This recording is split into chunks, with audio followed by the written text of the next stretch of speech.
Coming up on the FSR Sarc Fighter podcast, it is Sarcoidosis Awareness Month 2024. While we strive to raise awareness for sarcoidosis all year long through different programs and initiatives, there's a really special emphasis on April to rally our community together. In this episode of the FSR Sarc Fighter podcast, we'll hear what the organization is doing to make sure the world knows the word sarcoidosis and what it means. We really want to light up the world purple this month. And a fellow Sarc fighter talks about how the disease had put him on the sidelines, but what he's doing to fight back personally and for all of us. I was feeling terrible. I was checking my oxygen. It was about 84%. I used my rescue inhaler. Nothing I could do to get my oxygen to stay up. Above 87, 88 was the highest I could get it. So I told my wife, I was like, look, I'm going to the emergency room. This is the Sarc Fighter podcast, living with sarcoidosis and other rare diseases. Here's your host, John Carlin.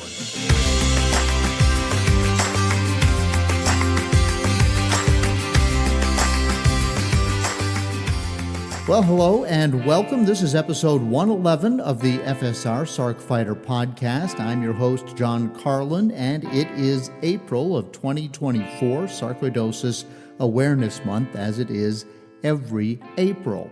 And FSR is doing a lot of things to try and raise awareness surrounding sarcoidosis this month. We'll be talking about a lot of that today. Of course, a reminder, I do this podcast. I want to help you understand what's going on with you, give you a sense of hope as you deal with this unpredictable disease, even if it is only to hear that other people are somehow successfully dealing with it. And that is certainly the case today. As I said, April's Sarcoidosis Awareness Month, and the theme this year, the actual theme of the month is Say Sarcoidosis. And that makes sense, right? Especially when the month's activities focus specifically around the word awareness. So toward that end, I have three guests today, Cathi Davis and Angela O'Malley of the Foundation for Sarcoidosis Research, and Mathew Hall, who is a fellow Sarc fighter and Ironman triathlete who literally went from being able to do things most people can't even fathom, healthy people, to being very much on the sidelines, as I alluded to just a couple of seconds ago, and I'm going to let him tell the rest of the story, but it'll get your attention. Just trust me on that one. But, once again, here's someone who really embodies hope. He's doing his best to make a comeback, and in the process, he's also raising money for the cause along the way, and I'll be getting to the interview shortly. Hope you're enjoying the podcast, and please, I want you to help me make this podcast more effective by reaching more people and spreading the word about FSR and about sarcoidosis, right? Say Sarcoidosis is the theme for this month. So help me reach more people and grow the show by sharing it on your social media or just telling one other person in the sarcoidosis space about the FSR Sarc Fighter podcast. So we have a great interview today with Cathi, Angela, and Mathew, and that's coming up next here on the FSR Sarc Fighter podcast. I feel like a zombie, just feeding and stumbling.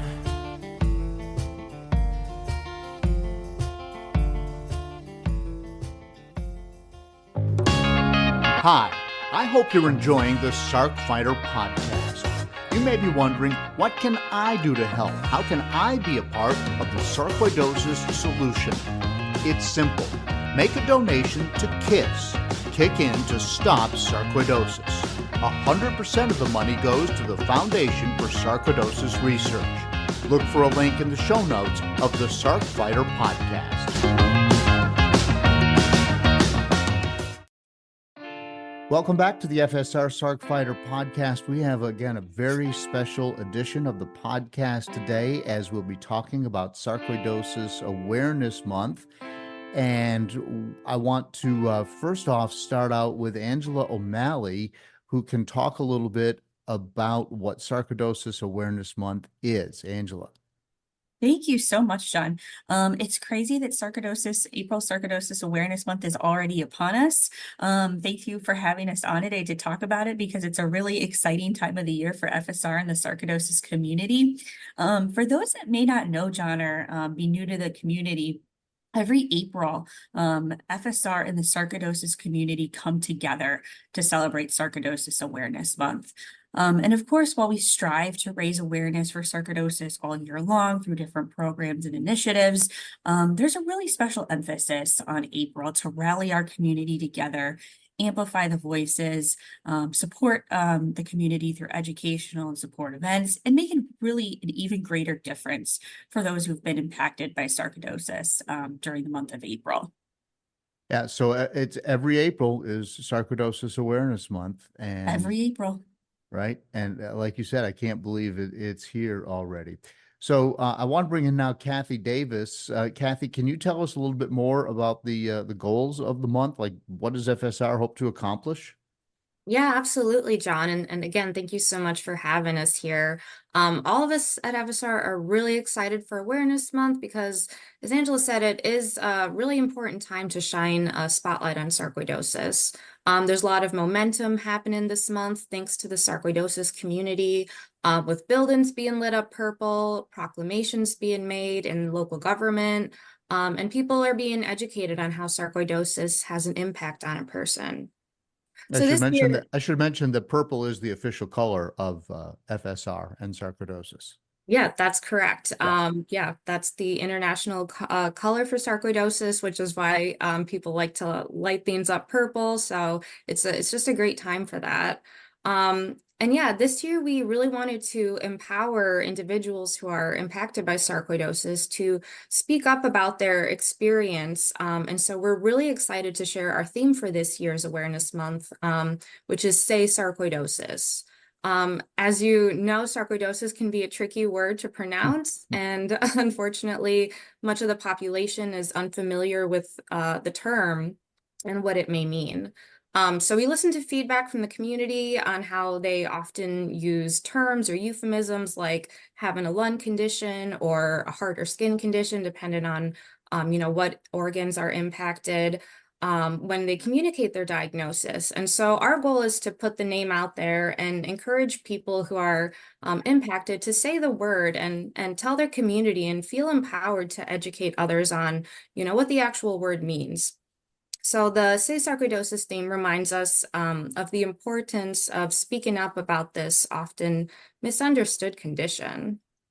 And on the flip side, we also want to reach those who may not know that they could be impacted by sarcoidosis. So a lot of times it takes many years for someone to be diagnosed. I think the average is about like 7 years.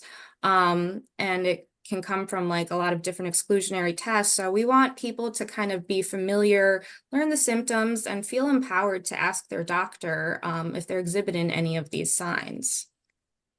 Yeah, that's so important. Everybody that I interview on the podcast, and we'll be talking with Mathew Hall here in just a minute, a fellow Sarc patient, Sarc Fighter, talking to him about it, and I'll be curious because I haven't had the chance to ask Mathew yet how long it took to be diagnosed, but it's just years and years and years. And usually what you find out is that you start having sort of extreme symptoms, and then that's when they start looking. And then in hindsight, you realize you were having the onset of sarcoidosis years before the sort of extreme symptoms showed up, whether it was a rash or something else. Like, oh yeah, I can look back 3 years, 4 years prior to when I even went to the doctor and start seeing these things coming on. So, but the whole thing about, Cathi, say sarcoidosis, I think the word is just off-putting to people because they don't know how to engage with the disease because they just can't say the word, therefore they feel like they can't talk about it. I think that's right, John. I wish there was an easier term for it. But I think that's exactly right. But I think that's the stigma we want to break, is breaking it down, by how to pronounce it, and want it to become second nature to people, to that this word, what it stands for and what it means to people. Yeah. So, Angela, how do people get involved with, say, sarcoidosis and Sarcoidosis Awareness Month in general? Yeah, there's so many different ways, Sean. Thanks for that question. So, Sarcoidosis Awareness Month is a fantastic opportunity for people to get engaged in the community if they're not already engaged with us. Ways to learn about getting engaged and participate. There's so many different things for people to do depending on someone's interest, time, ability to commit time, and ways to make a difference and join the movement to raise awareness. This year, though, John, we need to raise $75,000 to help continue accelerating our research and patient support efforts this year. So we're inviting the community to consider joining us in raising funds throughout April to help reach our goal and bring awareness to sarcoidosis.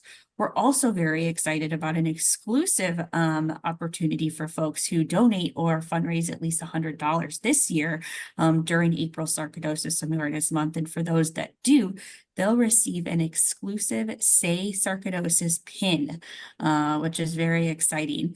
So in addition to raising funds, there's going to be so many opportunities for the community to connect with one another through different educational and support events. FSR again this year will be facilitating our annual events such as Ask the Experts, We Inspire, which is a great educational opportunity for people. There's also going to be community members who are participating in awareness events all over the country. And FSR is going to be sharing more information on our webpage about how to attend and support those events, along with the educational and support events that FSR is going to be hosting and facilitating during the month of April. So many different ways to get involved in different events, local community events, fundraising, and that sort of thing. Gotcha. So let's say I have $100 right now that, oh man, I want that pin. I want to support sarcoidosis, Yes. Sarcoidosis Awareness Month. So how do I give that to you? What's the best way to I can't call you on the phone and say, hey, Angela, here's my $100. So how do you do it? Yeah, that's a great question, John. So by going to www.stopsarcoidosis.org and clicking on our donate page, we'll be able to do that. So you can also you can give us a call, and I'm more than happy to walk people through that. But definitely visiting our website www.stopsarcoidosis.org to find out more and to donate. And so do you have like a special landing page for that? Does that launch on April 1 or is it already up? Or Yeah, so it's because we're gonna recording we're in late March in anticipation of the month. So yes. yeah, Yes, so it's going to launch April 1st and go through April 30th. okay, very good. Yeah, and there'll be a special landing page that people can go to make their donation or to fundraise. Again, whether or not people choose to donate or fundraise, totally up to them. But either way, by raising or donating at least $100, they'll be able to get that fun Say Sarcoidosis pin to continue raising awareness even beyond April and all year long.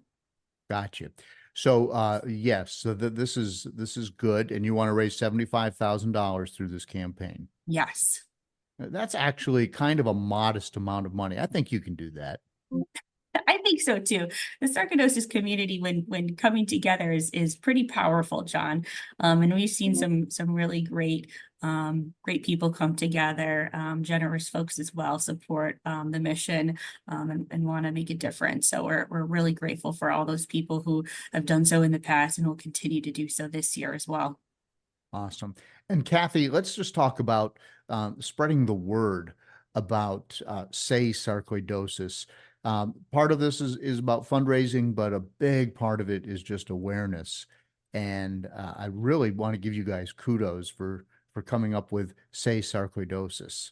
There's so many things we look at. All right, we're going to have Sarcoidosis Awareness Month, and we got to have a theme. We got to do all these things. And I've been on committees trying to do that for various organizations, but I think you hit a home run with Say Sarcoidosis. So how do people help?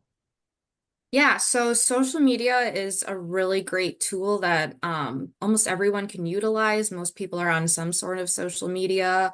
And so that's a great tool that you can use to raise awareness with your own community and your family and your friends. And one thing that we're trying to encourage is we talked about the purple being the color for sarcoidosis. So we really want to light up the world purple this month. So one thing you can do is post photos of yourself in purple, anything else you see purple, whether it's using a filter, if you see flowers, or just anything that, could represent sarcoidosis, and sharing that on your social media, with the theme of, say, sarcoidosis. So include a caption on why raising awareness is important to you, what the purple signifies for sarcoidosis. And if you're on like TikTok or Instagram or anywhere that you can share a video, then you can say the word sarcoidosis and share your story or why it's important to you.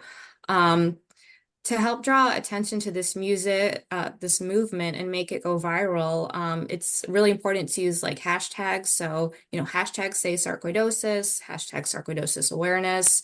Feel free to tag us, FSR at Stop Sarcoidosis, so we can share it. And it's just a great way of like building a community and everyone coming together and sharing a spotlight on sarcoidosis by, showing purple, posting in purple for the month of April. Got it. And now I'm going to have to up my game. Other than posting a picture, I have to learn how to do the filters and all of that stuff.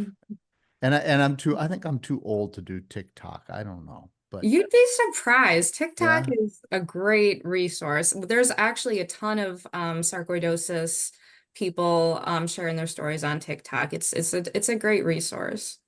So do you think I should start a Sarc Fighter podcast TikTok channel to go with my Instagram and Facebook? Oh my gosh, absolutely. You should. You might have to coach me up a little bit. I'd be happy to. We actually just launched our TikTok last week. So FSR is now on TikTok. We have one video up right now, but that's something that we're going to be putting out there more. So yeah, follow us. Okay. And so what is the name of that TikTok page? It's at Stop Sarcoidosis. At Stop Sarcoidosis. Okay. I've really been resisting TikTok, but I'd see how popular it is. And so I guess we're going to have to do it. At this time, I want to introduce Mathew Hall, who has been quietly listening to our conversation, but Matt is a fellow Sarc fighter. First of all, Matt, welcome to the podcast. Well, thank you. It's good to be here. Tell us about your case of sarcoidosis. Yeah, so it's always tough to talk about. I've never publicly shared my story, so like you said, it took a long time for me to get diagnosed. Once I finally got diagnosed in 2018, we were able to connect dots going all the way back to 2001, when I was in the Army. I grew up very active, ran cross country, things like that. And then in basic training, after we got blasted with a bunch of vaccines, that was the first time I ever recall in my life having breathing issues. I had the Army is very weird about the word asthma because it'll get you kicked out. But what they reported it as was asthma-like symptoms. Okay, so they didn't want to say asthma because then you were done. Right. But anyway, fast forward 10 years or so, I started having more and more symptoms, things people just never could figure out. Sometimes it would be, I guess the first time I remember is in 2010, is I was up getting ready for work one morning. All of a sudden, I just couldn't breathe. And next thing I know, I was coming to with my wife, freaking out, as I'm sure you can understand. Never could figure out what caused it. Then, 2016, 2017, I was doing triathlons, Ironman races. And then all of a sudden, we were just out on a group ride with friends, not anything strenuous, but I just couldn't breathe. and everybody was commenting about how red my face was. So, naturally I go to the doctor, and they start looking at everything with my heart, going through stress tests and tilt table tests and all of this. And they didn't find anything on any of the heart tests. So they were like, oh, we just think maybe you've been training too hard.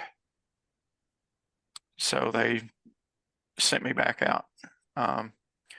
Had many more issues. It got to the point I was no longer able to compete in things. I couldn't run. I could ride my bicycle lightly.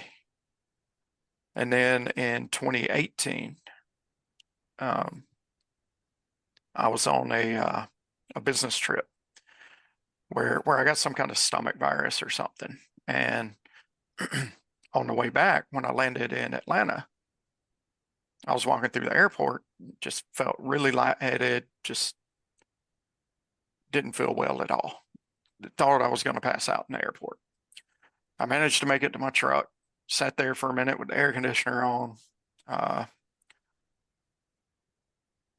got myself where I was like, okay, I'm going to be okay. And then started driving home. Well, it's an hour drive home. And within that hour, I was feeling terrible again. So I pulled into emergency room just on my way home, not even the closest one to my house, just the first one I saw. So this was a doctor that had no experience with me, didn't know anything I had been dealing with, and just did a abdominal CT. And on that CT, she noticed a couple of nodules in my lungs and some significant scar tissue just on the bottom parts of my lungs.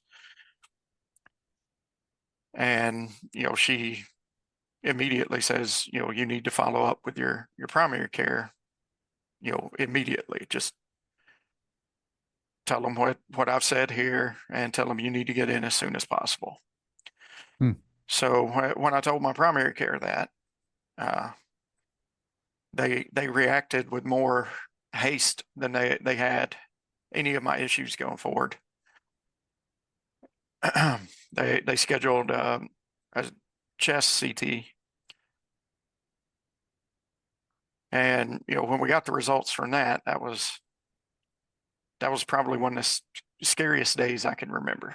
Did they think it was cancer? They did, because I had an enlarged spleen, enlarged lymph nodes, 7 nodules in my lungs, the scar tissue on the lungs, and my primary care said she was pretty much leaning towards lymphoma.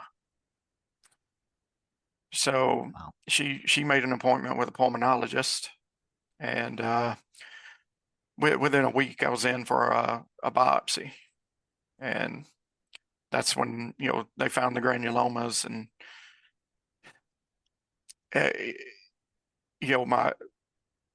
my pulmonologist, God bless her, she's done everything she can. She's a wonderful, wonderful person, but she just don't deal with sarcoidosis very much. So literally when we were getting the results of the biopsy, her words were, well, the good news is it's not cancer.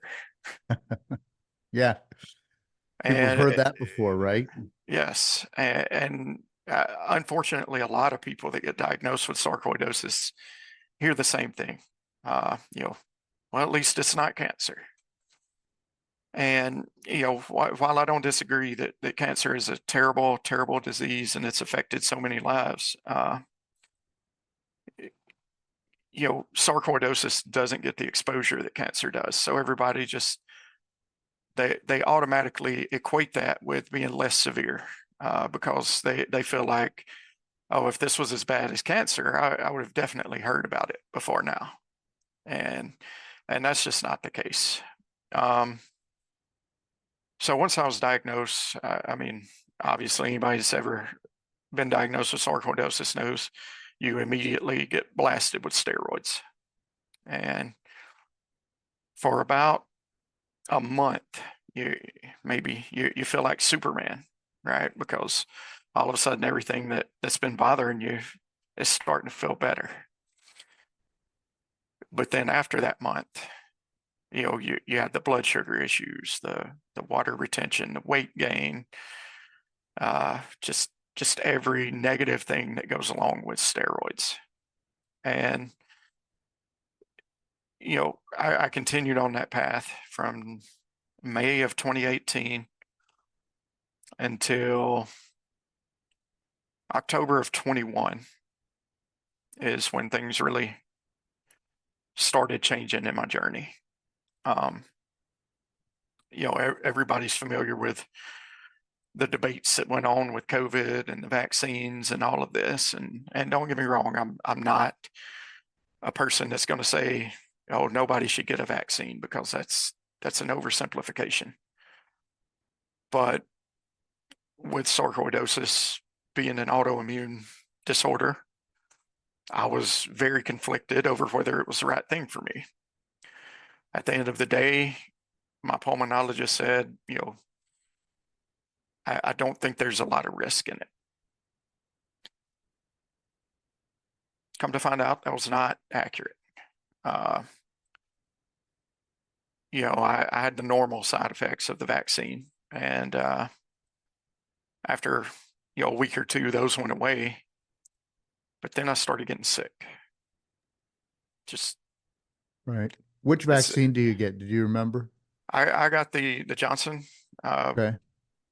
Because it was more of a typical vaccine, and to me, the risks were more familiar. So I went with that one. But when I say I got sick after it, it's not, coughing and sneezing and things like this. It was just really bad. Could not breathe. Felt like my throat was closing up. Things like this. Body just an undescribable soreness in my body, just with no activity. So your sarcoidosis, you had a big flare. Incredible.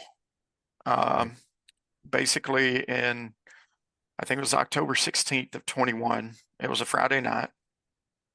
I was feeling terrible.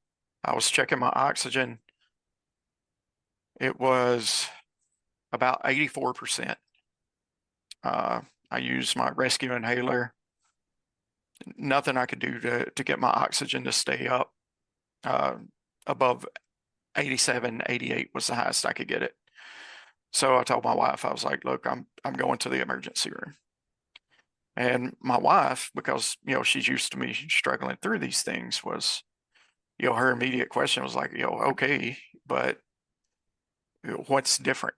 If you go there and you tell them, they're going to look at you as a sarcoidosis patient. So what is different this time?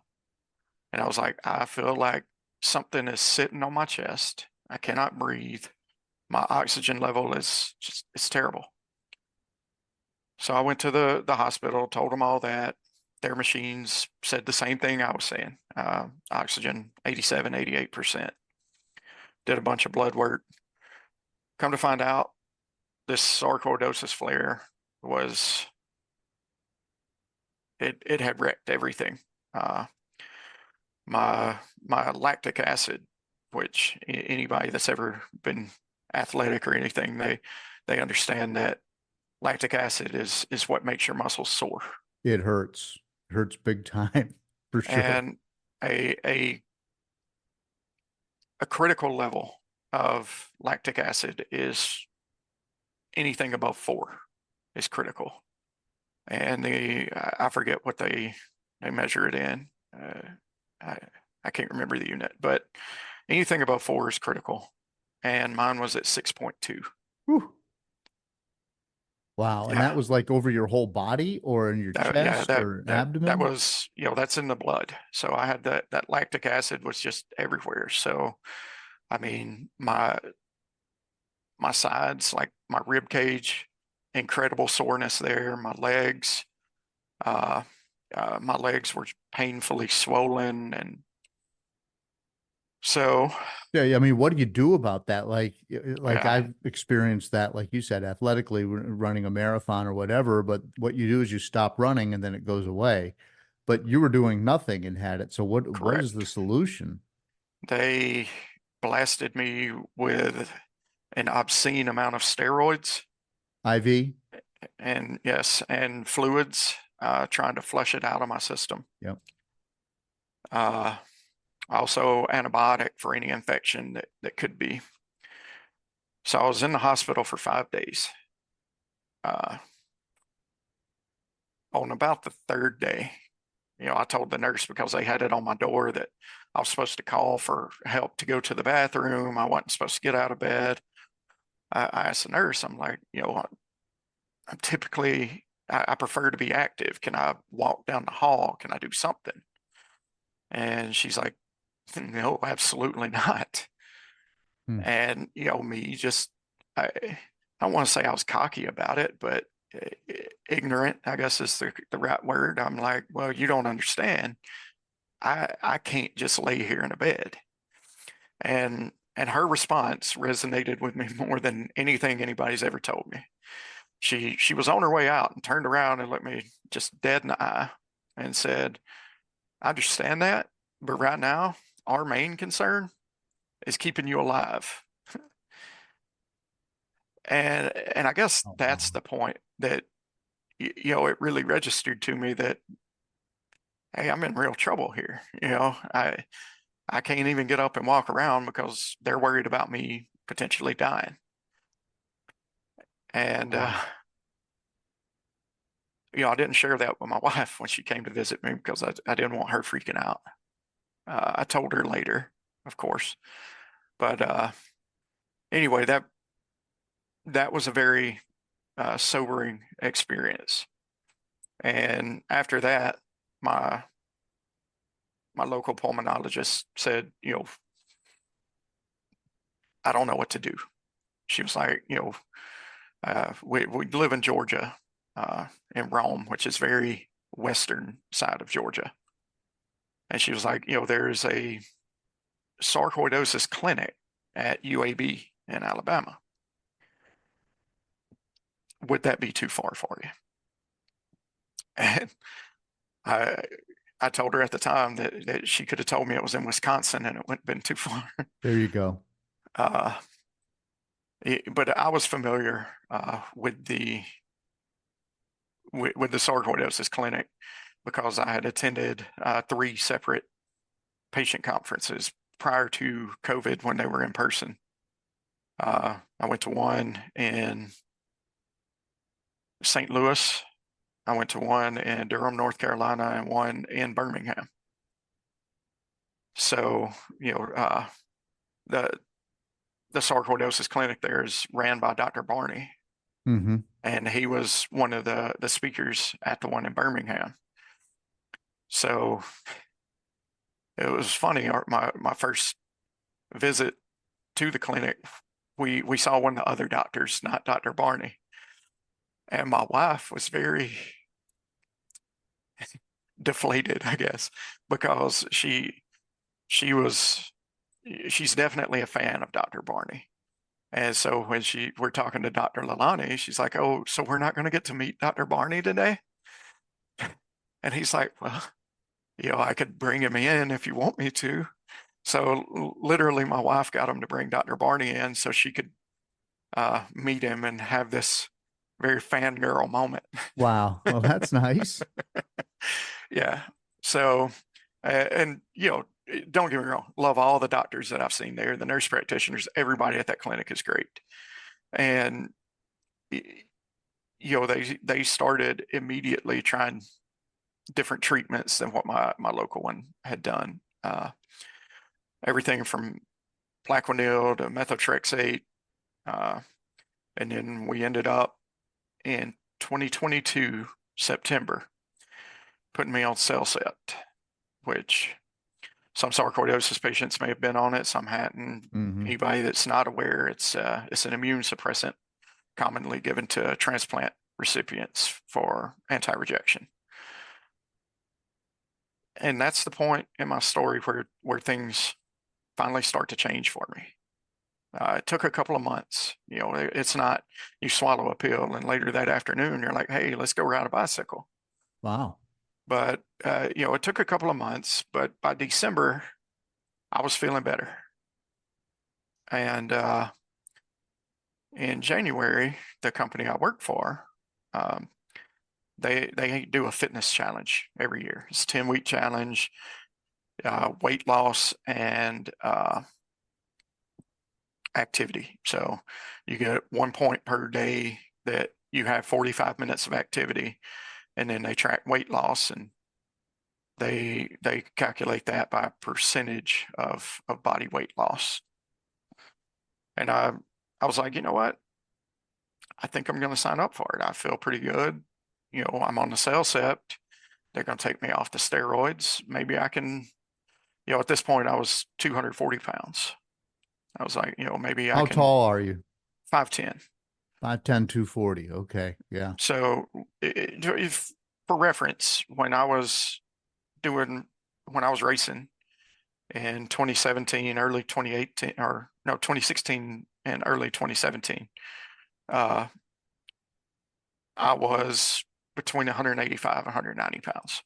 That's very athletic build, right? Yes. Yep. Yes. So I started out just walking, and the better I felt, the more I walked. And, you know, about a month into it, I was like, you know, I think I'm going to try and run. So I started with the Couch to 5K app. And at first it was a struggle for me to run, you know, a full minute at a time without walking. But then by April of 23, Sarcoidosis Awareness Month, there was a 5K for a local arts and crafts festival here in Cedartown where I live. And I was like, you know what, I'm going to sign up for it. You know, I'm gonna wear my purple. I'm gonna get out there and, you know, just try and spread the word and try and raise some awareness. And I actually wound up finishing second in my age group in that one. No way. I did. I did. And a lot of people kind of rib me and joke, and they're like, oh, so were there only 2 people? But no, there was definitely more than 2 people. Okay. All right. But I surprised myself. I really did. And at that point, I was kind of conflicted because, you know, the past 5 years, you know, it's still in your mind. But, you know, that was a huge victory for me.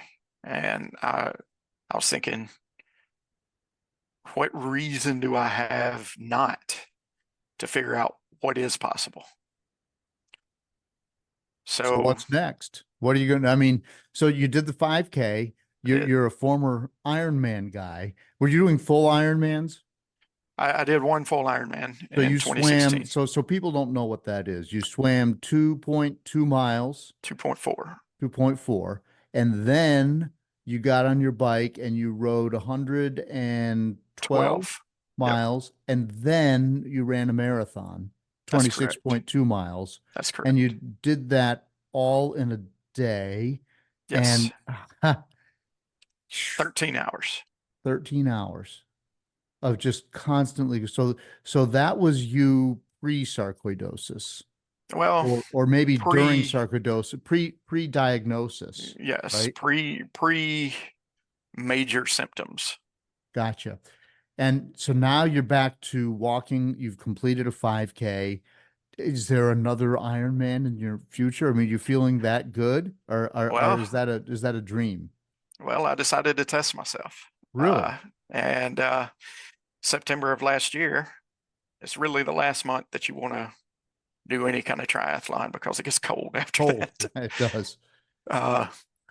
There was a sprint triathlon, which is very short. It's a 600-meter swim, 15-mile bike, and Right. 5K run. I've done a couple of those. So, all And, right. And so you tried it? I did, and I won my age group in it. No way. Yeah. Yeah. So after that, I started talking to a really good friend of mine, actually probably one of my closest friends through the sarcoid thing. He's the guy that I talk to about the symptoms that I don't want to scare my wife with, right? And we actually met. He was my coach when I was doing Ironmans before. And so I talked to him and I'm like, what do you think? Is it possible? And his exact words were, I've learned not to question what's possible with you. Clearly, if you're committed to it, as long as you listen to your body and you do things, properly, take enough rest, then I see no reason it shouldn't be possible. So in October of this year, or last year, sorry, 2 years after, almost to the day, 2 years after, I went to the hospital, where they told me that they were just worried about keeping me alive. Uh-huh. I signed up for the Ironman 70.3, which is a half, Yeah. in Chattanooga in May of this year. So it's May 19th of this year. Wow. And the training has gone okay? Training's up and down. Yeah. I have a stressful job. I'm a program manager in automotive. So, the job don't always understand the needs of the training. Amen. They also do not understand the needs of the sarcoidosis.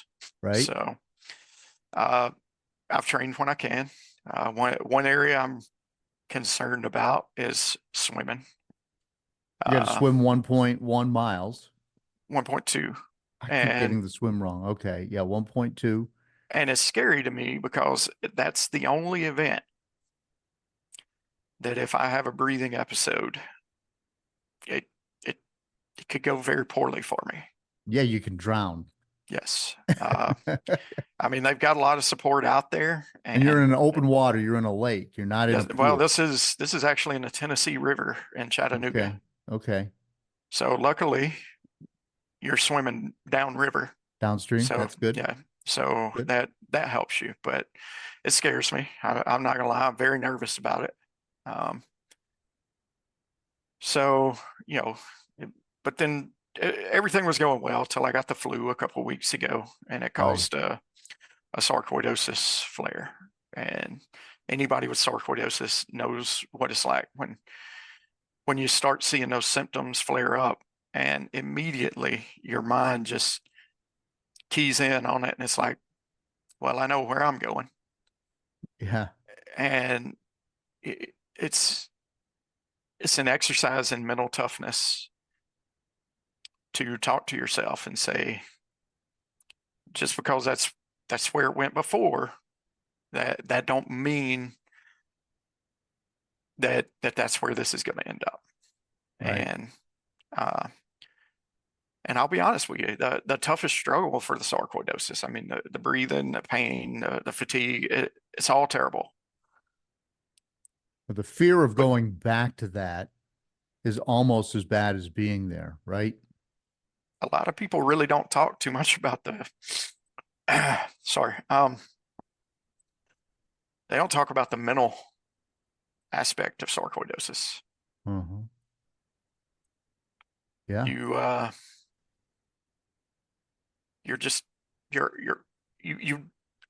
look for symptoms to come up because you're so scared that you're inevitably going to go back to where you were. And I'm sure it weighs on anybody with sarcoidosis. No matter how bad their sarcoidosis is, this is a disease that is so just wildly varying. You can have people that may never show symptoms, all the way to people that have organ transplants. And I don't make light of anybody's situation with sarcoidosis, because the mental aspect of it's everybody's familiar with the sword of Damocles, and sarcoidosis is constantly that sword hanging over your head, And when I'm out on a run or a bicycle ride, any pain that comes up, anything like that, you wonder, is this the sword getting ready to fall? Mm, And that's just daily life for anybody with this disease. And it is. and that's why it's important to me. That's why, for this race in May, I've devoted it 100% to raising awareness for this disease. My bicycle is decked out in purple. Everything from the brake cables to the handlebar wrap is purple. I'm getting special stickers made for the wheels that say hashtag stop sarcoidosis. I've had a custom triathlon suit designed and being made for me to wear that has the FSR logo on it. It's got Really? hashtag stop sarcoidosis. It's purple. It's got a purple ribbon on it. It's my motivation in this is twofold. Number one is to get around a group of people. Triathletes are like nobody else in this world. They're devoted to fitness, and they are a very tight-knit group. Yep.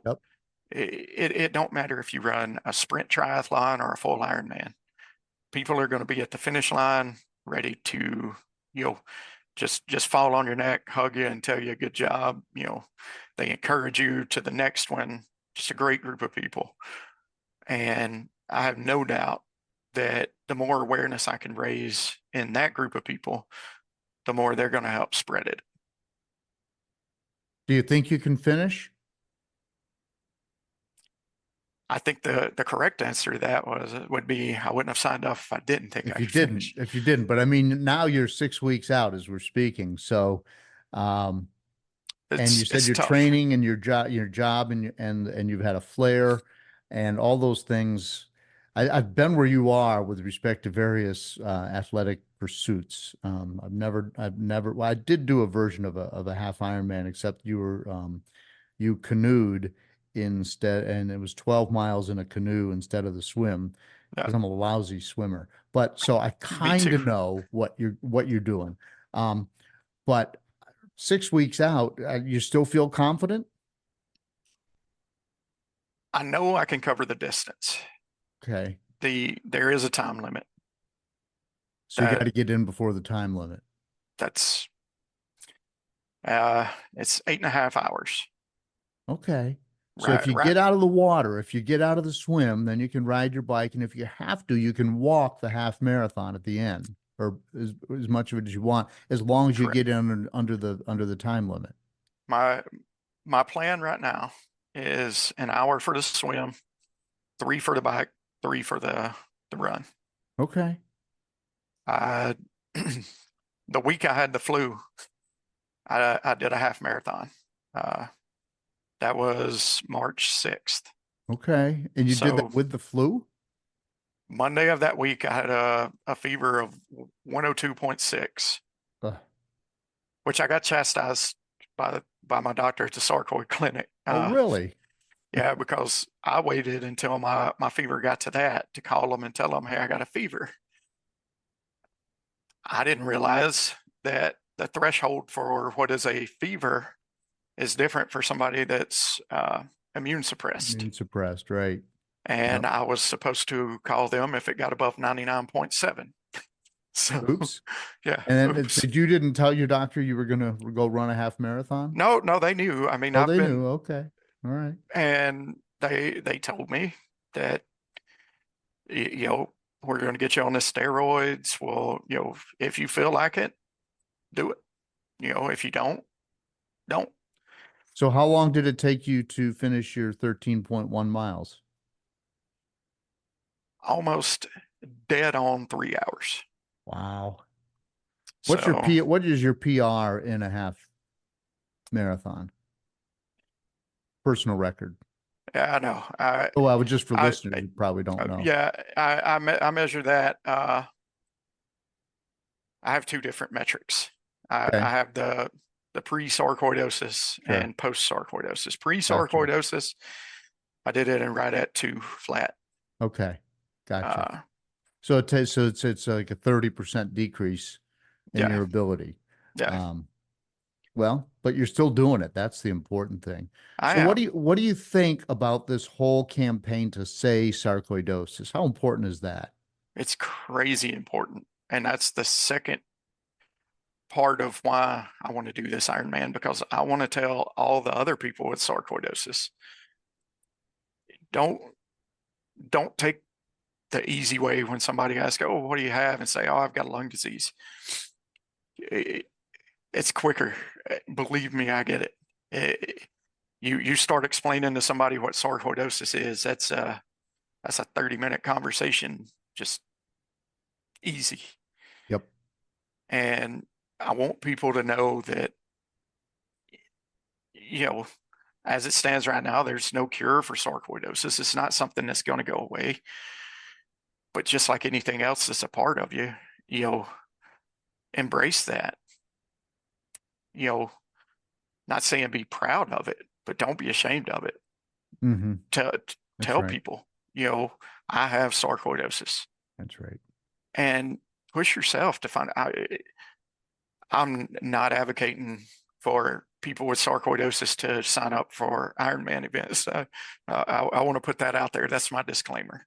Well, that's your But- thing, right? Right. That's your But thing. find out what you can do, because I have always been a huge believer in the saying, as the body goes, so goes the mind.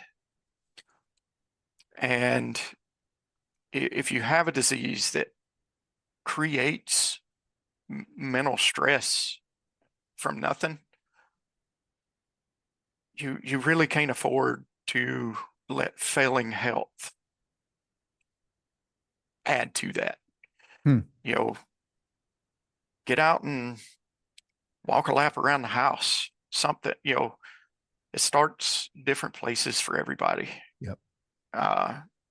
But too many times people just sell themselves short and say, oh, I could never do that. And, today maybe you can't. But if you start walking today, 18 months later, you may be signing up for a half Ironman event. I don't know. or maybe a 5K or yeah. the company walk or whatever it is. But there's hope for everybody. Right. I agree. Well, Matt, thank you for sharing your story, your ambition. If you send me a picture of your bike or when you get it, your wetsuit with Stop Sarcoidosis on it, please send me images and I will put them in the show notes for sure, along with a picture of all of us here today. Okay. And then, are you fundraising for this, or do you have a KISS account with Stop Sarcoidosis or with FSR? I am, and I've talked to Angela about this. I have never done anything like this before. Okay. I'm in unknown territory. I don't really know what I'm doing. I do have a KISS account. Okay. And I have created an Instagram account specific for this activity. Okay. It's TRI underscore. Hang on, it's try to stop sarcoidosis is the name. You got to do the underscores and all the things to make it work, right? Yeah, and that's I just want to pull that up right now because I don't want to give anybody bad information. Sure. Yes, TRI underscore TO underscore stop sarcoidosis. So that's the Instagram account that I created for this. I haven't been very active on there yet. I'm actually going to record a video testimonial to put on there to let people know, what's going on and why I'm doing it. Well, send them to this podcast too, because I will. if people want to hear, you really unwrap this story, this is where they can do it. Yep. And I'll put a link to that, and I'm going to put a link to my KISS account. Okay. Which and Angela, Yeah. Anybody that don't know what that is kick in to stop sarcoidosis. Right. So, And Angela, and you then- can send me a link to that particular KISS account. Yes, absolutely, John. And I'm just curious, will Matthew's fundraising go towards your $75,000 that you're trying to raise this month? Yes, absolutely. All right, great. Awesome. And Cathi, I just want to bring you in one more time. Cathi Davis, one of the spokespeople and one of the people whose job it is to get the word out about sarcoidosis in general. Why are you urging people to share their sarcoidosis story during Sarcoidosis Awareness Month? Yeah, thanks, John. And I want to take a second and just thank Matthew again for being here and sharing such inspiring and raw story. I think he illustrated exactly, you know, what we're trying to do here. And the need for improved outcomes, you know, better treatment, secure, and the way to do that is by shedding light on sarcoidosis. And so you know, thank you to him for sharing his story. I'm excited to follow along with his journey with the upcoming Ironman. And I just want to encourage other people as well to share their story. And, you know, it's breaking down these barriers and shattering the silence about sarcoidosis that's going to lead to a more hopeful future. So, again, for Awareness Month, you can visit Stop Sarcoidosis /Say Sarcoidosis. We'll provide a link for that for the podcast as well to see how you can get involved with this movement. Fantastic. Well, thank all of you for what you are doing. And I mean, it's just incredible some of the things that FSR has going on right now in terms of advancing the cause. Hopefully, the research that's happening, the fact that people are starting to know about sarcoidosis can make it easier for people like Mathew and the other guests that I've had on the podcast, you know, who really just go through this struggle that people don't understand. And Matt, thank you so much for joining us and being willing to put yourself out there and to literally say sarcoidosis and then put your story behind it. Thank you so much for doing that. Yeah, thank you for giving me the opportunity. All right. And with that, we will say that is the end of this version of the FSR podcast, and look forward to all the events of Sarcoidosis Awareness Month. Take care, everybody. Yep. Thank you. Thank you. I feel like a zombie, just feeding and stumbling.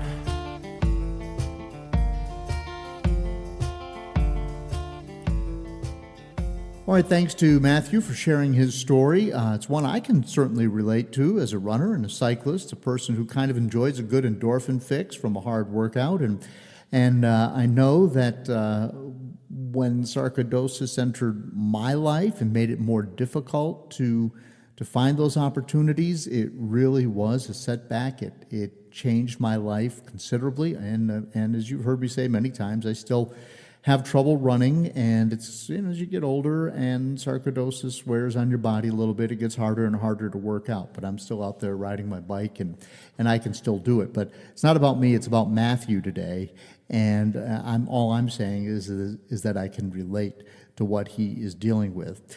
Thanks also to Cathi and to Angela for all the work they do to fundraise and to raise awareness for the cause. And I'm struck that there are a lot of voices out there clamoring to be heard in healthcare in general, and then especially here in the orphan or rare disease sector. And we need to be sure that sarcoidosis is among those whose voice is heard when it comes to awareness, when it comes to fundraising, when it comes to research, and all of that is connected. And Cathi and Angela are real pros, and folks, we are lucky to have them in our corner. So thanks a lot, guys. And I hope that you will take heed, listeners, of the Say Sarcoidosis theme this month. Wear your purple. Consider making a donation to FSR, or maybe even better, directly to Mathew as he puts himself out there. And again, there'll be a link in the show notes to his KISS account. KISS stands for Kick In to Stop Sarcoidosis. But he's battling the disease, and he's also battling perhaps his own self-doubt in making a comeback, and then just the difficulty of what he is trying to do in terms of this triathlon. So we wish Mathew the best of luck, and he's invited back at any time to talk about what he's working on, how he's doing, how he's progressing, and his success in this particular endeavor. The official Sarc Fighter song is called Zombie by Mark Steyer and his band, the White Hot Lizards. You can hear Mark's story behind the lyrics in episode 12. He is a fellow Sarc Fighter.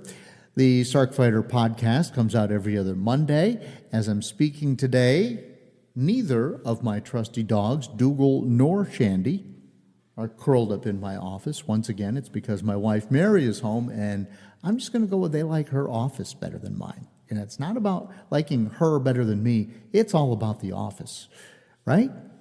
Right. Yeah. And then the backstory to the founding for sarcoidosis research, that's episode 11 with Audrey and Redding Wilson. Don't forget to follow me on social media.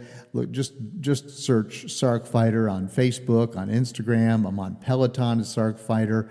I have a cycling blog called Carlin the Cyclist, and I've written extensively in there about cycling with sarcoidosis, especially when I was going through some of the most trying times as I was sort of coming back from recovery with, first of all, in 2016 and then in 2018 after a severe flare, which pretty much ruined all of 2019. And I was determined just to keep on riding my bike, and I just felt like it was cathartic to talk about that and write about that.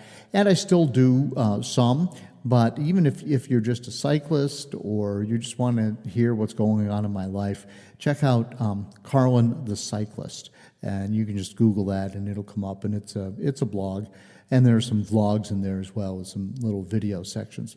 If you're new here and you're just trying to figure out what sarcoidosis is, go back and try listening to episode 2 with Dr. Simon Hart.